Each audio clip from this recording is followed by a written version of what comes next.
A fundamental difference between left and right concerns how each assesses public policies. The right asks, does it do good? The left is more likely to ask a different question. Take the minimum wage, for example. In 1987, the New York Times editorialized against any minimum wage. The title of the editorial said it all. The right minimum wage, $0.00.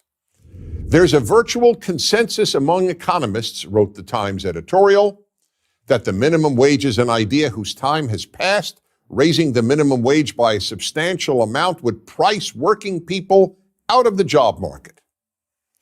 Why did the New York Times editorialize against the minimum wage? Because it asked the question, does it do good? But 27 years later, the same New York Times editorial page wrote the very opposite of what it had written in 1987 and called for a major increase in the minimum wage.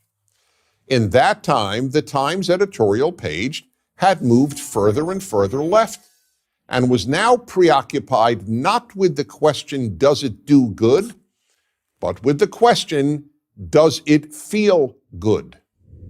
And it feels good to raise poor people's minimum wage. Yes. A second example is affirmative action. Study after study, and more importantly, common sense and facts, has shown the negative effects that race-based affirmative action has had on many black students. Lowering college admission standards for black applicants has ensured a number of awful results. Just to cite one, more black students fail to graduate college. Why? Because too many have been admitted to a college that demands more academic rigor than they are prepared for. Rather than attend a school that matches their academic skills, a school where they might thrive, they too often fail at the more demanding school that lowered its standards to admit them. It's clear that supporters of race-based affirmative action ask, does it feel good, rather than does it do good?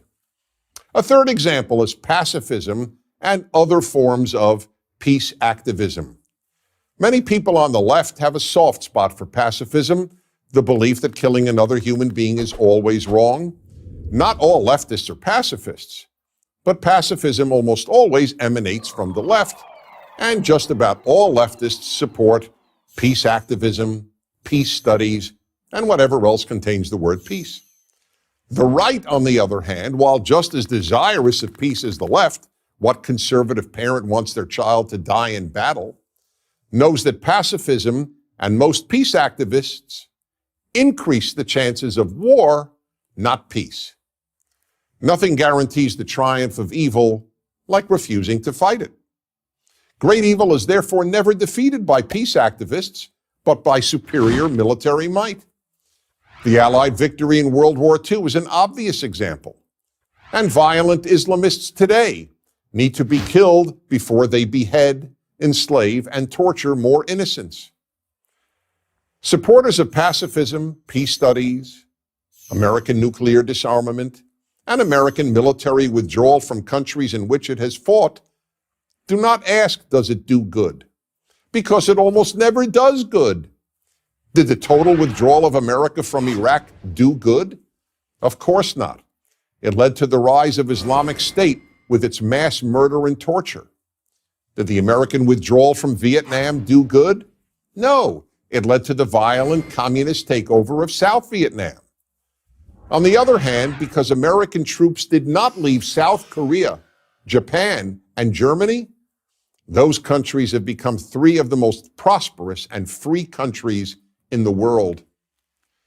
So then, why do liberals support a higher minimum wage if it doesn't do good? Because it makes them feel good about themselves. We liberals, unlike conservatives, care about the poor. Why do liberals support race-based affirmative action? For the same reason. It makes liberals feel good about themselves. They appear to be righting the wrongs of historical racism.